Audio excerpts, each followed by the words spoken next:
Imagine a weapon that can hit anywhere on Earth in minutes. Not hours, not days. Minutes. It sounds like something out of a science fiction movie, doesn't it? But right now, the US Navy is building exactly that, a hypersonic strike system capable of delivering a devastating blow across the globe before most even realize it's coming. This isn't just an upgrade, it's a complete reimagining of naval power, and it could forever change how conflicts are fought at sea. The program is called Conventional Prompt Strike, or CPS, and the implications of its existence are staggering. How does it work? Why is it so crucial? And what does it mean for the delicate balance of military power worldwide? We're about to dive deep into the technology, the strategy, and the controversy surrounding this game-changing development. This isn't merely about building a faster missile. This is about reshaping the very fabric of modern warfare, giving a nation the unprecedented ability to eliminate high-value threats with surgical precision and blistering speed. The Pentagon's overarching goal is simple, yet revolutionary: to create non-nuclear weapons that can strike targets with such rapid force and accuracy that an adversary has no time to react, let alone respond. Think about it. Eliminating a critical threat before it can even activate. That's the dream, and that's what CPS aims to achieve. Traditionally, nations have relied on two main types of long-range strike capabilities. On one end, you have cruise missiles, smart, precise, but relatively slow, traveling at subsonic speeds, making them vulnerable to modern air defenses over long distances. On the other, you have intercontinental ballistic missiles, or ICBMs. These are incredibly fast, but they're designed for nuclear warheads, carrying with them the terrifying risk of global escalation. A nuclear launch isn't a precision strike, it's a global emergency. The conventional prompt strike system, however, carves out a new path. It's a weapon that relies not on the destructive power of a nuclear blast, but on sheer velocity, unparalleled maneuverability, and pinpoint accuracy, all delivered with a conventional, non-nuclear payload. Military strategists often talk about filling a gap, and this system is designed to bridge that enormous chasm between the slow cruise missile and the globally escalatory nuclear option. It's a rapid, precise scalpel where before there was only a slow hammer or a nuclear sledgehammer. So, how does a weapon achieve such incredible feats? It all starts with a powerful multi-stage rocket booster, the kind that propels spacecraft into orbit. This booster launches the core of the system, a hypersonic glide vehicle, or HGV. When we say hypersonic, we're talking about mind-bending speeds, anything faster than Mach 5, which is over 5 times the speed of sound. To put that in perspective, if a commercial airliner travels around Mach 0.8, this weapon moves more than 6 times faster. You're talking about traveling from New York to London in about an hour, not hours. It's a speed that defies current defensive capabilities. But speed alone isn't enough. What makes the HGV truly revolutionary is its flight path. Unlike traditional ballistic missiles, which arc high into space on a predictable trajectory before falling back to Earth, the hypersonic glide vehicle has a trick up its sleeve. After being boosted to incredible altitudes and velocities, it re-enters the Earth's atmosphere, but instead of plunging directly down, it schemes along the upper atmosphere. Think of a flat stone skipping across the surface of a pond, only this stone is moving at thousands of miles an hour.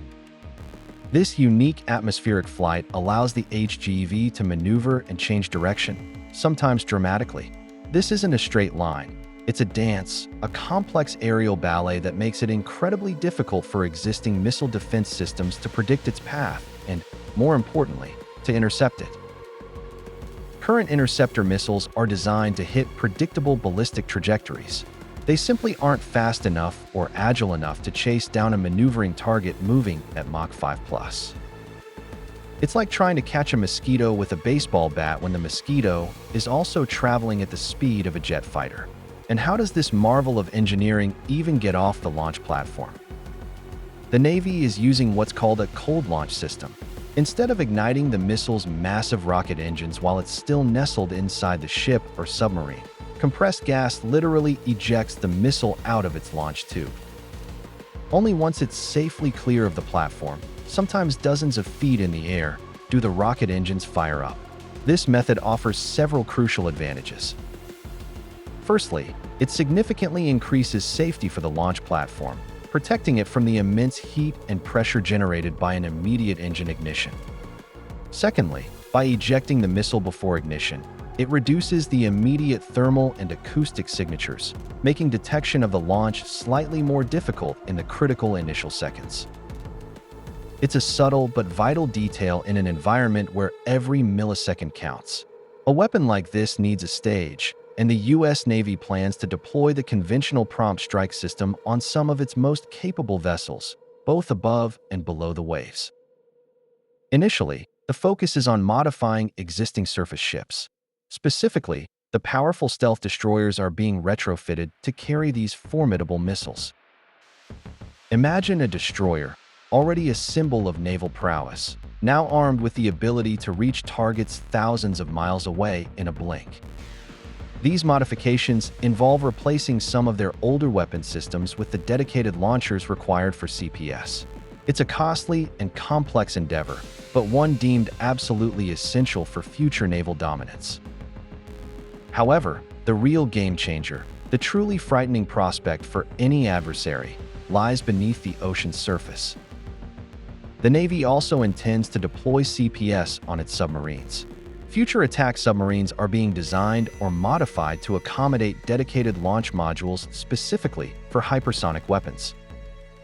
And this is where the stealth factor goes from important to utterly terrifying. A submerged submarine is already one of the most elusive platforms on Earth.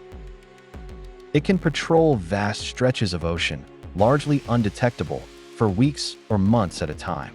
Now, envision that same silent hunter thousands of feet below the surface, capable of launching a hypersonic missile that can strike a strategic target thousands of kilometers away with virtually no warning.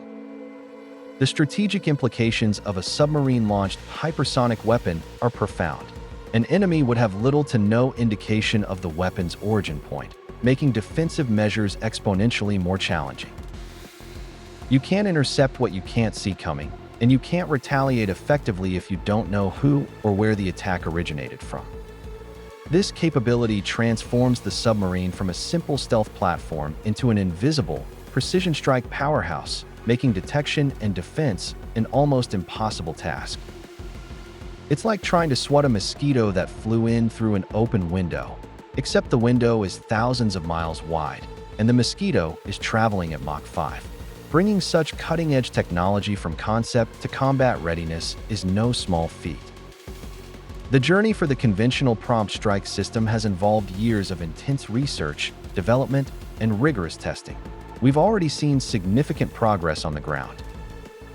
Various test iterations have been conducted at facilities like Cape Canaveral, a site synonymous with groundbreaking rocket science. These ground tests have been crucial, verifying the intricate cold launch mechanism and meticulously assessing the performance of the multi-stage rocket boosters. Think of it as proving the engine works perfectly on the dyno before putting it in a race car. These early trials are vital for ensuring the fundamental components are robust and reliable. Despite these successes, full operational missiles are still very much in development. This isn't a product you can pick up off the shelf. It's a bespoke marvel of engineering that pushes the boundaries of physics and material science. The next major hurdle, and perhaps the most anticipated milestone, will be sea-based testing, which is expected to commence later this decade. This is where the rubber meets the road, or rather, the missile meets the ocean. These tests will involve launching actual hypersonic glide vehicles from naval platforms, mimicking real-world combat scenarios. Defense contractors, giants like Lockheed Martin, are deeply embedded in this process, pouring their expertise and resources into the engineering and production of these complex systems. Their role is critical, translating theoretical designs into tangible, functional weapons. If development continues to progress without significant setbacks or delays, initial deployment of the conventional prompt strike system could realistically begin before the end of this very decade. The clock is ticking, and the world is watching. The defining characteristic of hypersonic weapons, the one that truly sets them apart, is undeniable: speed. It's not just speed, it's unprecedented speed. Imagine a scenario where a missile launched from offshore waters, perhaps from a stealth destroyer or a submerged submarine, could hit a strategic target hundreds or even thousands of miles inland in a fraction of the time required by any existing system. We're talking about minutes, not hours, to traverse entire continents. This isn't merely an incremental improvement, it's a seismic shift in operational capability. This drastic reduction in travel time fundamentally shrinks an enemy's reaction window. In military terms, this window is critical. It's the time an adversary has to detect an incoming threat, assess its nature, make a decision, and then attempt to mount a defense or disperse assets.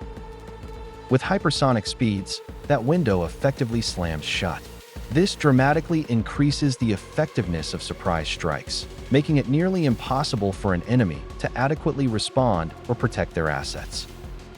Analysts frequently point out that such weapons could neutralize crucial infrastructure, radar installations, mobile missile launch sites, critical command and control centers, before any meaningful defenses could be activated. Before a general can even pick up the phone, the target could be gone.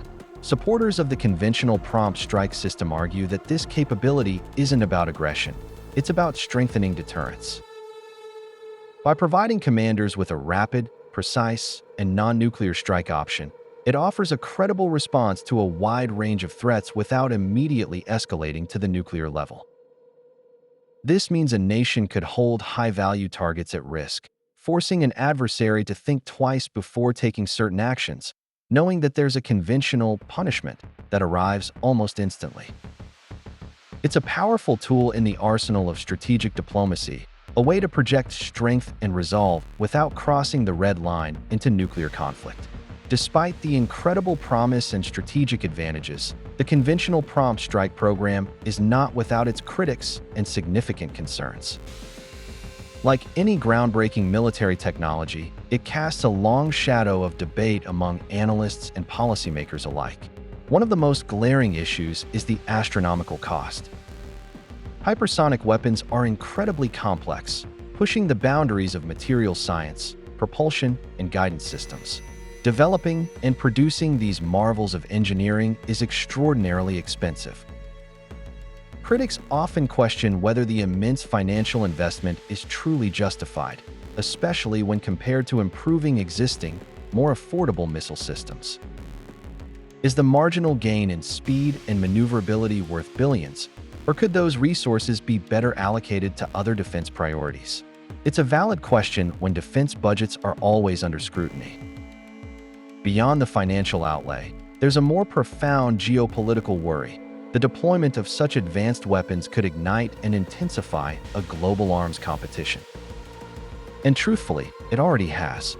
Rival powers, most notably China and Russia, are not sitting idly by. They are pouring vast resources into developing their own hypersonic technologies, and some even claim to have limited operational capabilities already. This creates a dangerous feedback loop, a classic arms race where each side feels compelled to match or exceed the other's capabilities, leading to increased strategic tension and a less stable world. No one wants to be left behind in a technological race this significant. Perhaps the most chilling concern revolves around the potential for miscalculation during crises. Faster weapons, by their very nature, shorten decision times. If an adversary launches a hypersonic missile, the window for detecting it, understanding its intent, and formulating a response shrinks dramatically. This compressed timeline could lead to hasty decisions, increasing the risk of an accidental escalation into a larger conflict. Imagine the stress and pressure on military leaders trying to make life or death decisions in mere minutes, based on limited information. The faster the weapons, the less time for careful deliberation, and the higher the chance of making a catastrophic mistake.